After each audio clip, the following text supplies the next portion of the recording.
Alright, y'all, start up.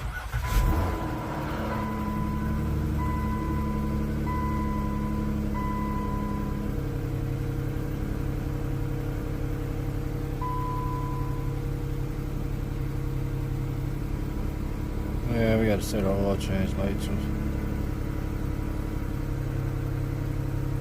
Alright. Holla.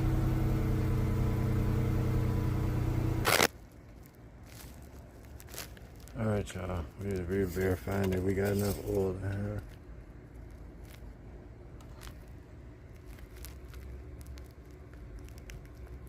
So 6 quarts ain't enough, y'all. So what's going on with these manufacturers and these oil?